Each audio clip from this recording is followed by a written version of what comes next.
أعوذ بالله من الشيطان الرجيم بسم الله الرحمن الرحيم الحمد لله رب العالمين ثم الصلاة والسلام على حبيب قلوبنا وطبيب نفوسنا أبي القاسم المصطفى محمد وعلى أهل بيته الطيبين الطاهرين المعصومين وأصحابه المنتجبين.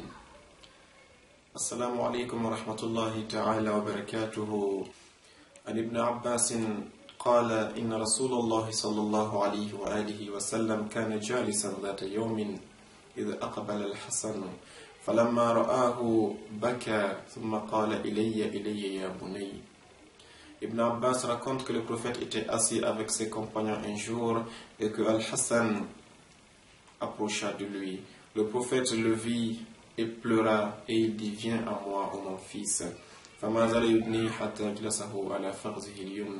Le prophète l'approcha et le fit asseoir sur sa cuisse droite. ثم أقبل الحسين فلما رآه بكى ثم قال إلي يا بني فما زال يدني حتى أجلسه على فخذه اليسرى.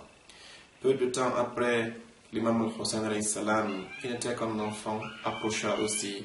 Le prophète pleura et le fit asseoir sur sa cuisse gauche. Peu de temps après, Sayyidah Zahra alayhi salam approcha. Le prophète pleura, il l'appela et la fit asseoir devant lui. Puis l'imam Ali alayhi salam aussi apparut. Le prophète l'appela, pleura et le fit asseoir à ses côtés.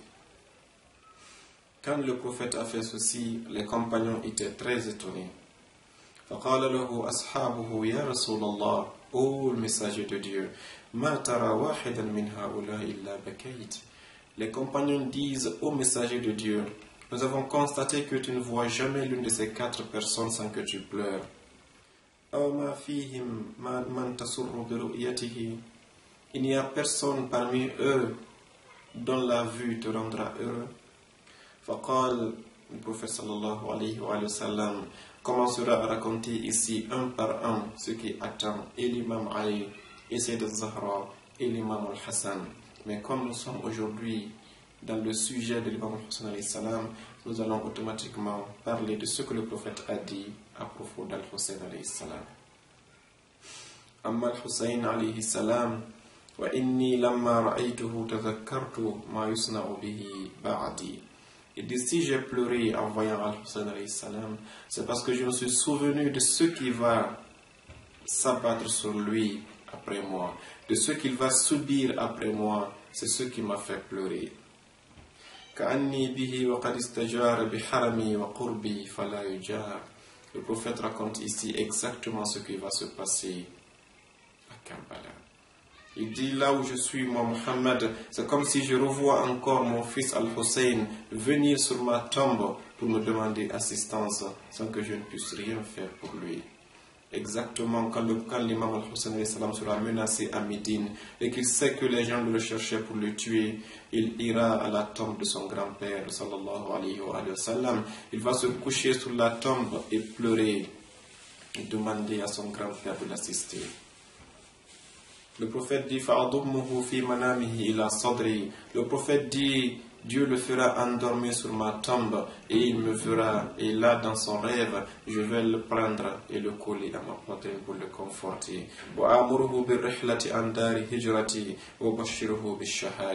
Dans ce rêve, je vais le recommander de partir et de quitter Médine et l'informer qu'il sera assassiné en martyr.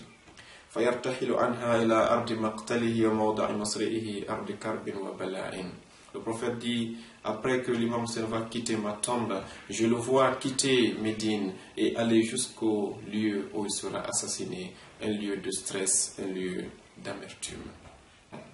Le prophète dit: ce jour, il y aura une petite poignée de personnes qui vont essayer de l'aider. Ils ne vont pas dépasser 72 personnes. Alors qu'à leur face, il y aura plus de 3000, voire 30 000 personnes armées, tous acharnés sur ces 72 personnes, les entourant et les exterminant l'un après l'autre. Il dit: le peu de personnes qui vont rester avec Hussein ce jour-là, ce sont eux les maîtres des martyrs, car ils sont vraiment sincères dans leur foi. Le prophète dit, on dirait que je vois mon fils Al-Hussein plein de flèches sur son corps, fukhira an farasihi sari'an, et qu'il chute de son cheval à cause des blessures qui sont nombreuses sur son corps. Le prophète dit, après qu'il va être plein de flèches sur son cheval et qu'il va chuter sur terre avec ses flèches sur son corps, ces gens ne vont pas le laisser. Ils vont venir et l'égorger comme on l'égorge un bélier, comme on égorge un mouton. Ce jour-là, le prophète pleura en racontant ceci, et tous ceux qui étaient à son entourage aussi pleura, y compris donc les compagnons. Tout le monde avait les voix qui montaient en sanglots. Le prophète se leva et il laissa cette assise. En disant, Allahumma inni ashku ilayka ma yalqa ahlu bayti ba'di. Ô Seigneur, je porte plainte chez toi contre l'atrocité, contre les souffrances, contre la barbarie que subira ma famille après mon décès. Ici aussi, chers musulmans, vous avez constaté que le prophète, il a pleuré et il a fait pleurer son entourage à propos de ce qui va arriver à son fils Al-Hussein alayhi salam. Et c'est exactement ce qui se passera. Dès après sa mort, sa famille sera mise à l'écart, écartée de la succession, considérée comme une opposition, maltraitée, assassinée, empoisonnée, torturée et éradiquée de la terre l'un après l'autre.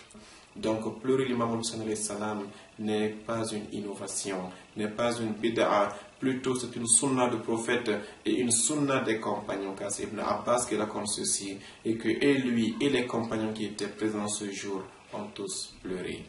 Donc que Dieu nous assiste et nous donne ce degré de pouvoir pleurer Al-Hussein alayhi salam, car l'imam Ali alayhi salam nous a dit, si les yeux sont secs, c'est parce que les cœurs sont durs. Et rien n'endurcit les cœurs que les péchés. Autrement dit, une personne qui n'arrive pas à pleurer est une personne au cœur dur. Et le cœur ne s'endurcit que bikasratil dhunub. Il dit les cœurs ne s'endurcissent que par la quantité énormissime des péchés que nous commettons. Donc sachez que Al-Hussein alayhi salam, le pleurer est une sunna de prophète et est un signe que votre cœur n'est pas plein de péchés aussi. Et troisièmement, nous étudierons Inch'Allah ta'ala quel est le sens de ces pleurs dans d'autres vidéos. Bismillah ta'ala. Assalamu alaikum wa rahmatullahi ta'ala wa barakatuhu.